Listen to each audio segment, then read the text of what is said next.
Imagine a space for South Asian women where stories are not just told, but actually felt. This is Rue, Rising Over Obstacles and Healing, brought to you by Jyoti and Monica, two friends who set out to carve a little space and make a difference by sharing stories and fostering healing and strength within our community. We invite you to listen and reflect, finding your own path one story at a time. And just for sticking around, there's a golden biscuit at the end of each episode. I'm not trying to be vain, but I've always been told that I look a lot younger than I am, which is a good thing. And I guess part of it could be my genes. I do have pretty good genes. But aside from that, I would say it's the influence of this one person in my life who is very near and dear to me. And today she is joining us so that she can share all the information she's shared with me and advice that I've gotten to make sure that I look the best that I can. We're talking about my sister-in-law, I should just say my sister really, Dr. Rimy Grewal, owner of Louisville Aesthetics, a medical aesthetics practice. She is here today to debunk the myths, talk about the science, and learn how to truly care for ourselves, understanding our unique skin and our unique cultural pressures that we face. I'm so excited to have her here today. She's going to give us the honest truth about beauty treatments, products, and what it truly means to heal from the outside in. Welcome to the show, Rimy. Thank you so much for having me on the show, Jyoti Bhabhi. It only took this long for you to make it on here, huh? I know. It's been busy. Yes, I know. I've been trying to get her to come on for quite some time because, she has all this knowledge that I really want our listeners to gain access to because, we've all grown up learning about beauty and all these treatments from our moms, our grandmothers, and it's always like the home remedies of haldi and besan, which were great. But then there's so many skincare trends that are on social media that, I know I tend to come across all the time. And Rimy's my go-to person for whether I need to try any of these trends or not. And I figured we could all use her expertise here. So let's get started. First of all, tell us a little bit about yourself. I mean, obviously I know you, but our listeners do not. So, so tell us a little bit about yourself. Well, I started my practice about 3 years ago. Mainly, I've always been, you can say, fascinated by skin and beauty treatments. Growing up, it was always, how do I make myself look this way? How do I make my skin glow? How can I get rid of this dark spot? How can I fix this issue on my skin? So it was always something that I kind of was almost, you can say, dwelling in growing up. Mm-hmm.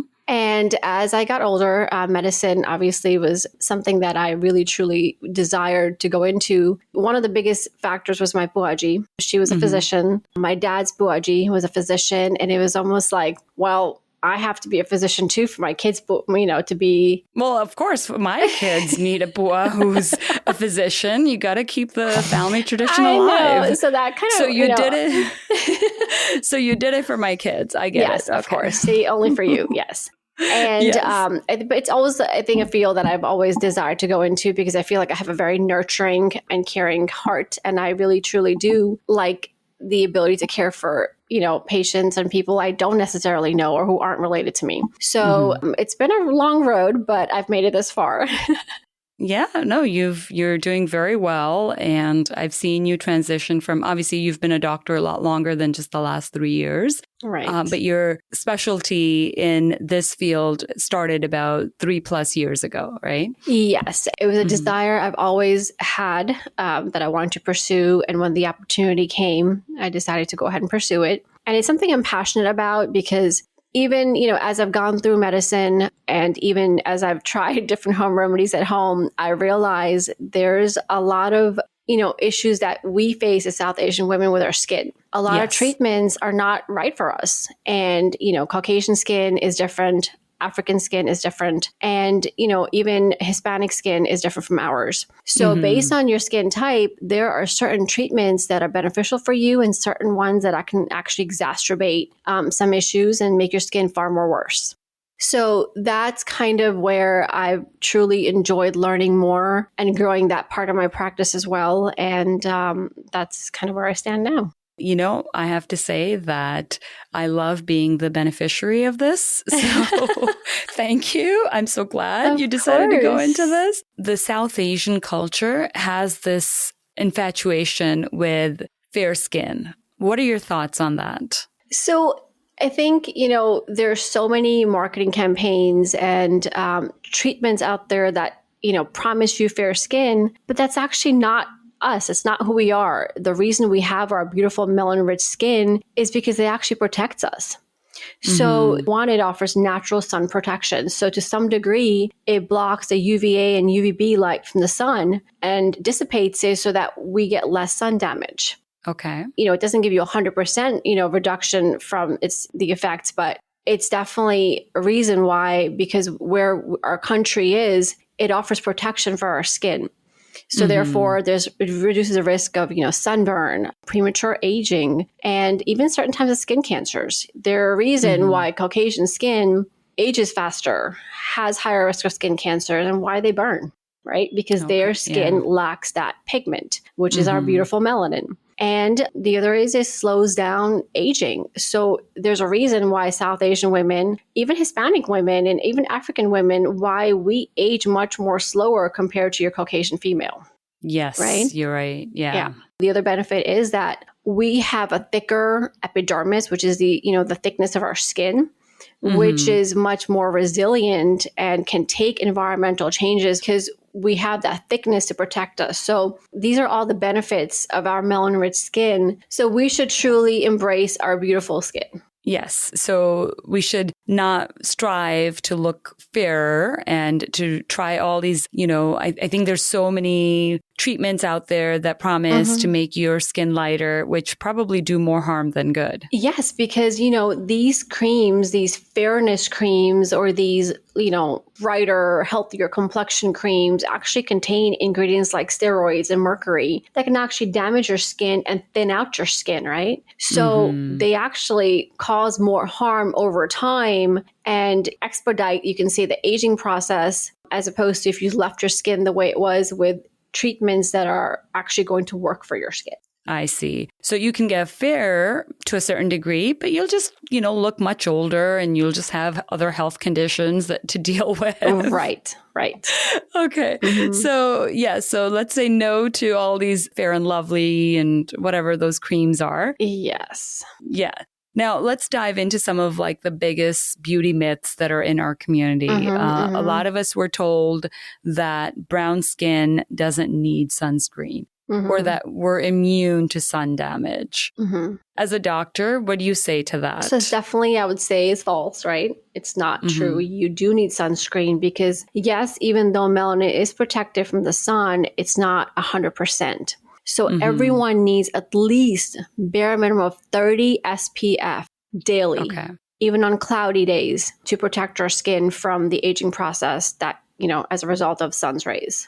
Okay, so it's not just when you're out in the sun and it's fully sunny out that you need sunscreen. You should be wearing this even on cloudy days, even on rainy days? Yes, and you should reapply every 2 hours when you are outdoors in, harsh, strong sun. Okay. Well, I want to know because I think, and I don't know if others, other listeners might have this question, because when you're going about your daily skincare routine, you're putting on your serums, your moisturizer, where does sunscreen come in? Is this something you should put on last, or is this something you should put on first? It should be the last product you apply. Even on top of foundation, if you use foundation? So if you're using foundation, you should try to get a foundation that has SPF in it. Okay. But if you're going to layer sunscreen on top of foundation, obviously your makeup won't sit right. So it all depends. You're going to have to kind of gauge what's important to you and what you're doing that day. But there are a lot of foundations that have an SPF protective factor in there as well.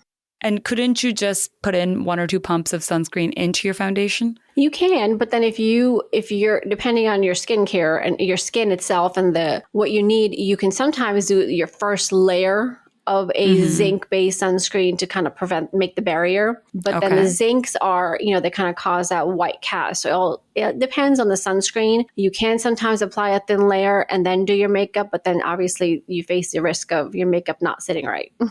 Yeah, well, I guess then you have to decide what's more important to you. Right. In your expert opinion, what's the best sunscreen out there? So any sunscreen that has SPF 30, generally a mineral-based zinc sunscreen it actually creates a barrier for your skin and, repels almost, you can say, the harsh rays of the sun. Okay. The other sunscreens that are out there that are non-mineral based are okay. They offer some benefit as well because they're not necessarily repelling the rays. They might even absorb them. And some of the chemical ones that are not so clean ingredients, you might actually get some of those chemicals into your bloodstream because now the rays are being absorbed by that sunscreen into your skin.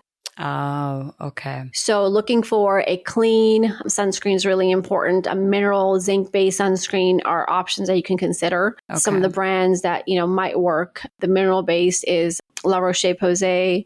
There is a new one by Epicutis, which is a mineral-based sunscreen. Ourself has a great mineral-based sunscreen as well. What's the one that you sent me that I loved? Elta? I think that was Elta. Elta depends on which one you have. I forget, but it has. I think it was a mineral one you sent. Yeah, so mineral it creates a barrier. Okay, I love that one. Just saying. Okay, so note to everyone: sunscreen very important, and if you can get a mineral-based one that you like, even better, right? Yes, and then also if you can, you could always search to see is the sunscreen EWG certified, meaning it makes it a little bit more cleaner ingredients, cleaner products, and those tend to, cause less harm. Okay. So I know that like hyperpigmentation and uneven skin tone and dark circles are actually very common concerns for many South Asian women, myself included. And I know that in the past, like our moms and our grandmothers always came up with home remedies to address these issues. What are your thoughts on those home remedies? So a lot of them don't work.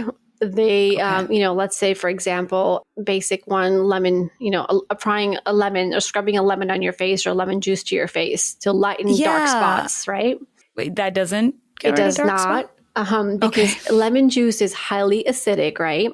So it can cause irritation. It can cause chemical burns and inflammation, which can actually lead to what we call post-inflammatory hyperpigmentation. So therefore, it would actually make your dark spots worse. Over time. Oh, so, I know that obviously this is, I'm just saying because I know not to use these things because I have you. So, but before this, like, I know back in the day, even my mom would tell me, well, just, rub lemon on your skin. Right. And I would notice a little bit of a difference. So what you're saying is when you see that difference, like when you apply it, that's just temporary. It's temporary because remember that lemon, they all have vitamin C, right? So vitamin C is a natural skin brightener. But if you're rubbing this lemon on your face every day, you're actually causing more damage. When you buy vitamin C in a serum form, it's a certain concentration that's safe for your skin. So it's medical grade vitamin C, which is really important in any kind of skincare, is that you look for medical grade skincare, which has been tried and tested as opposed to something you buy off a Sephora shelf. Got it. And so no to lemon. Don't rub lemon on your face. No. Even like haldi, turmeric, right? Like, yes, it might give you a little bit of a glow, but if you use too much, it's going to stain your face. I always wondered about that, actually. Yes, it would. So even if you want something turmeric based, you can get it. That's, it's a product in a skincare line maybe, but it's not, I wouldn't go rubbing haldi or turmeric on my face. Okay. What about like coconut oil and yogurt and besan? So besan and yogurt are good. They can obviously, just help with any kind of irritation. They can help besan especially can remove dead cells, making your skin a little bit smoother, but you just apply it, let it dry, and you shouldn't be scrubbing it harshly because then you're also kind of affecting the protective barrier of your skin. You want to eliminate the dead skin, but it's to a point of without disrupting the protective barrier of your skin, because then you're at risk of getting acne. You're at risk of drying out your skin. So it's kind of fine line of knowing what you're doing. Got it. Okay. So if I'm getting this straight, it's no to the lemon, no nimbu, no to the haldi. Right. But yes to the basin. Yes. But not to scrub it off, just kind of put it on, apply it with yogurt. And sometimes I think I've heard even honey is good too. Yes, honey is anti-inflammatory, antimicrobial. It's actually sometimes good for acne too. But let's go back to a little bit about the coconut oil. So coconut oil, it's comedogenic. So using it can actually clog your pores and worsen your breakouts. So some women tell me, oh, I just rub coconut oil over my acne. Well, no, you're actually making it worse, because especially for acne-prone skin, you should not be applying it. You're going to clog your pores, and it's going to make your skin far worse, which can lead to scarring and, hyperpigmentation. So you have to be very, very careful in what you apply to your face. First step in knowing what to apply to your face is knowing your skin type. Are you dry? Are you normal? Are you oily, normal to oily? Are you acne prone? So knowing your skin type is really, really important before you go and spend tons of money on products that might not work for you. Because just like everything else, it's highly, highly individual to the person and their skin type, right? Yes. Okay. All right. So now going back to the basin, yogurt, and honey, those things you're saying, those are good. You can apply those, right? Yes. Just knowing, how to do it and how to apply it. Okay. Now, in your opinion, what are the most effective treatments or products that you would actually recommend for hyperpigmentation or uneven skin tone and dark circles? So let's say we're talking about hyperpigmentation. Even, I guess, for a healthier complexion, just glowing skin. For our skin type, there are only a few treatments in this country that would work and benefit you. The first one that's, in general, one of my favorites is microneedling. Okay. So microneedling is a controlled injury that's being caused to your skin, resulting in a controlled healing.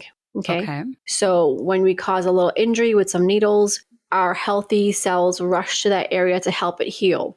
In that process, it will increase and stimulate collagen production. It can improve your the appearance of any kind of scars you may have, your fine lines, uneven skin tone and texture. And it's even more beneficial when you combine it with what we call PRP, which is platelet-rich plasma, which is, from your own body, your blood's drawn and this PRP is separated. It's called liquid gold, you can say. And that's applied to your face with this microneedling treatment is really beneficial. Okay. And the main thing to remember is, one treatment is not going to fix your problems. Yeah. Our skin and the care our skin needs is a work in progress, meaning you have to make a commitment and you have to stick to it.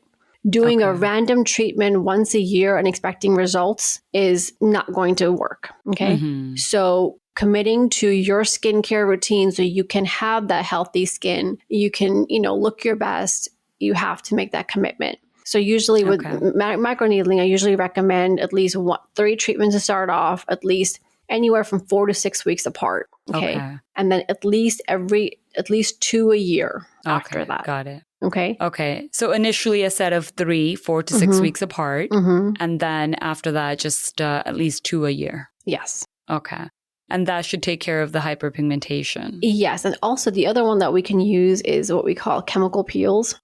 So there are different kinds of peels depending on, how strong and what we're trying to, I guess, treat. They can cause some irritation, but some of these peels have ingredients that can kind of inhibit melanin production to some degree to help with that hyperpigmentation. But they can also help lighten these scars over time, kind of renew your skin, exfoliate the dead skin off. So a chemical peel you can do, depending on the severity of what we're trying to deal with. Again, at least 3 to start, 6 weeks apart or 4 weeks apart even, and then maintaining maybe once a year. So it just depends on the issue we're trying to address. Got it. Okay. So out of all the treatments that are out there, you already mentioned microneedling. You mentioned chemical peels. Are there any other treatments that you think are effective and worth getting? So, there are some laser treatments that would work. It just depends on knowing the provider. I guess educate yourself, right? First, right? Make sure you know the provider. Are they capable? Are they certified to provide that treatment? Do they understand your skin? Do they understand your skin tone, texture, and the issues you're facing? Some lasers can help. Make sure that, it has to be like a YAG laser or a diode laser, which targets our skin types. And these can target deeper layers of the skin without impacting the melanin, therefore, resulting in skin rejuvenation.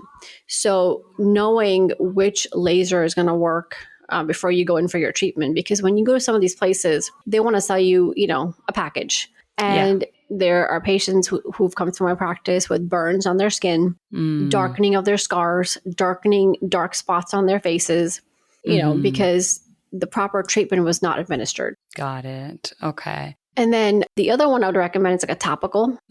So a topical, usually you can do retinoids or like a hydroquinone. Even tranexamic acid is beneficial for lightening dark spots. But these all treatments have to be done under the care or supervision of a physician because you cannot overuse these treatments. And two is you need to know when to start and when to stop. Got it. So these are treatments that you could get from like a medical aesthetic practice, basically. Yes. So these are topicals. In general, like even using a retinoid twice a week, 3 times a week, depending on what you tolerate, is good for your skin to some degree because it kind of causes turnover for your skin and stimulates that collagen production constantly.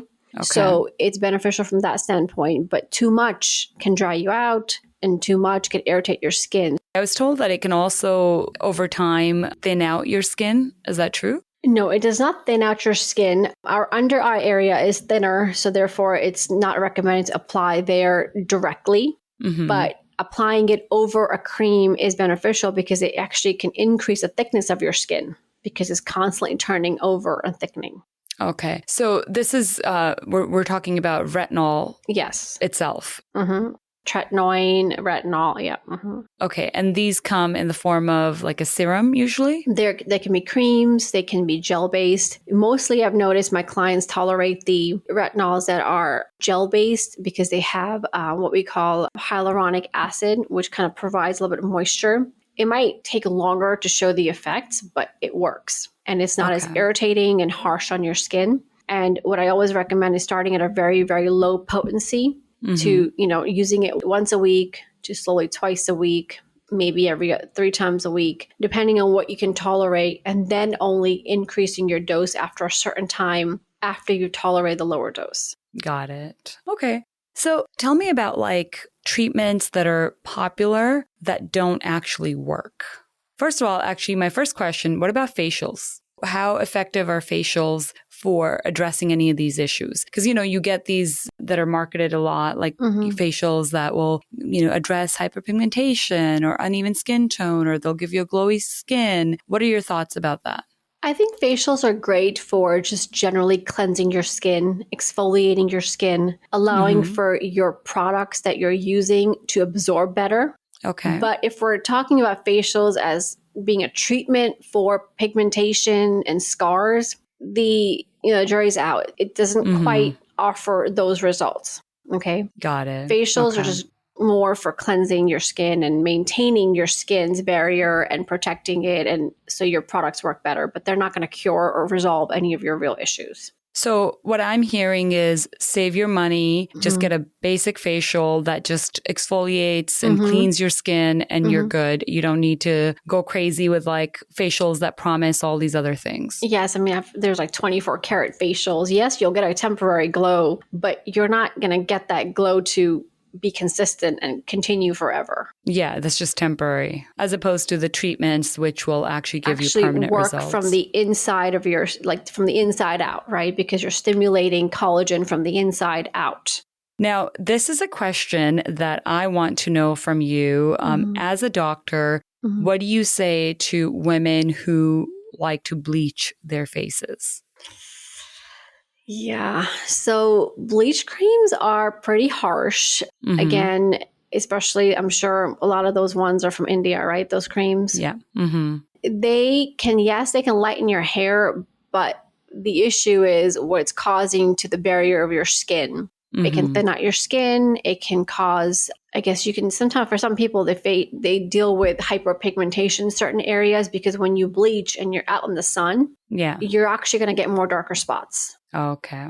Okay. So bleach creams won't naturally lighten your skin color. The reason you might look lighter is because your hair gets bleached and you look lighter and the reflection is there, but it's not going to work to the point of completely inhibiting your melanin from working. Got it. So then basically, it's better to just get the hair removed as opposed to using bleach on your hair. And that's another thing is women think, oh, I'm not going to shave my face. But dermaplaning is actually a great treatment because it removes that peach fuzz that we have, the fine hair, that we have on the sideburns or kind of, on our cheeks and whatnot. It can remove that, but it also helps with removing the dead skin.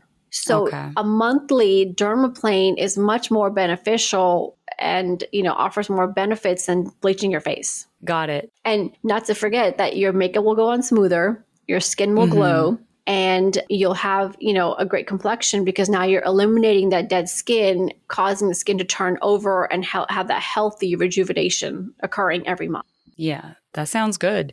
So I'd say no to the bleach and yes to the dermaplaning. Yes to dermaplaning. That's the term. Yes. It's basically the small razor like.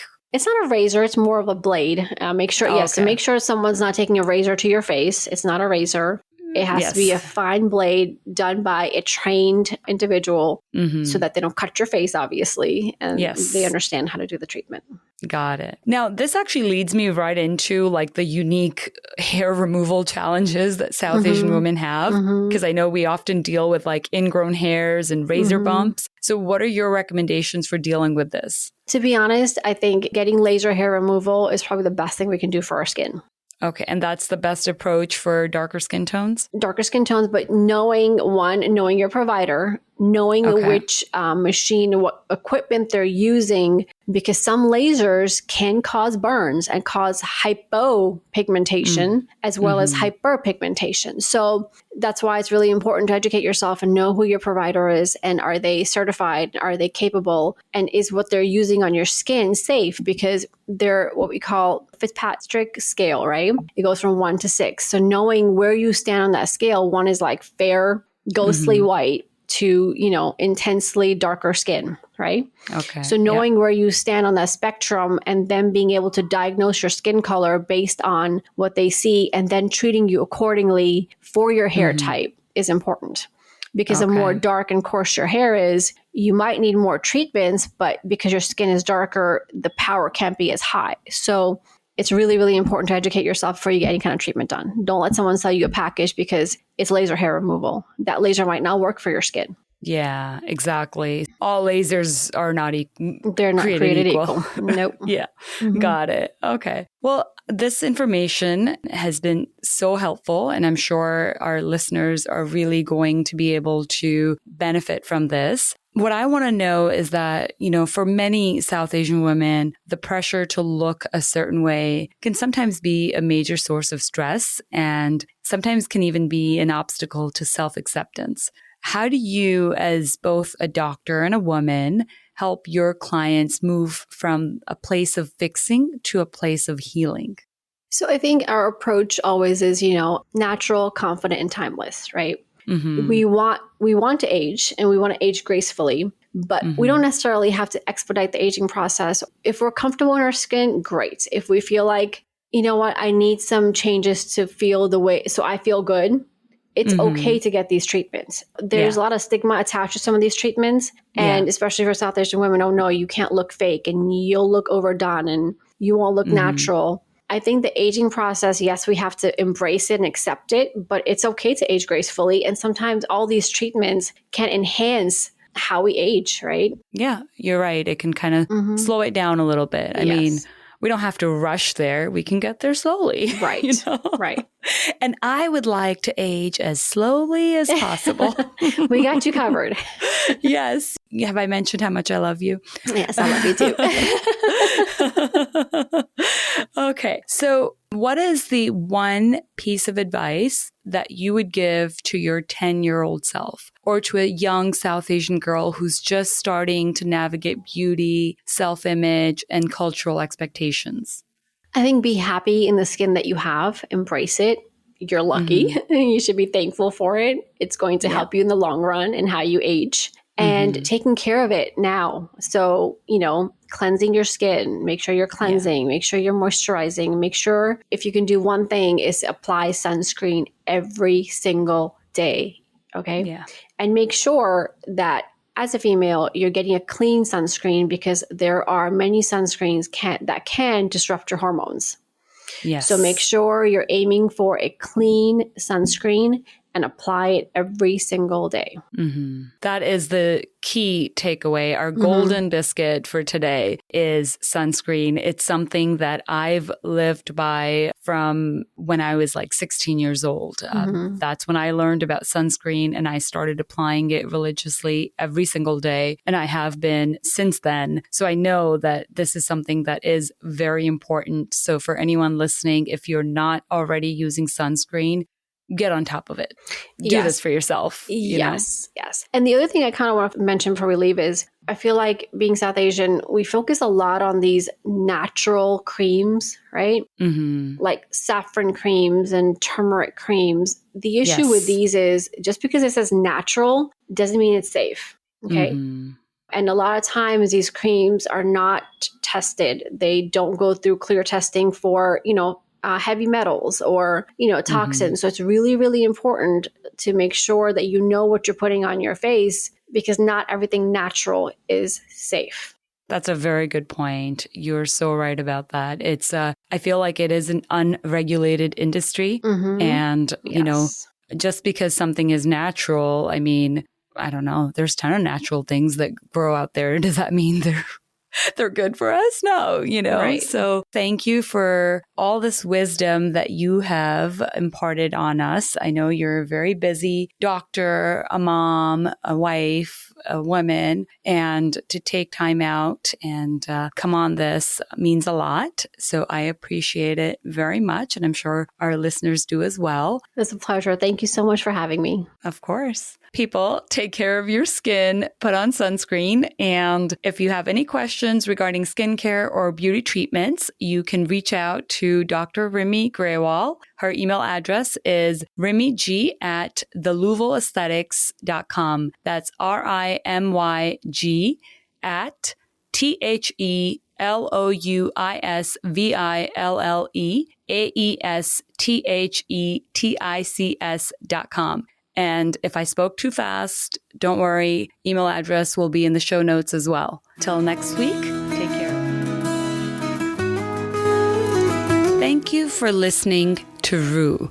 We appreciate you joining us as we cultivate a community of strong, empowered women, one story at a time. If you or someone you know has a story you'd like to share, please contact us at rudaraz@gmail.com.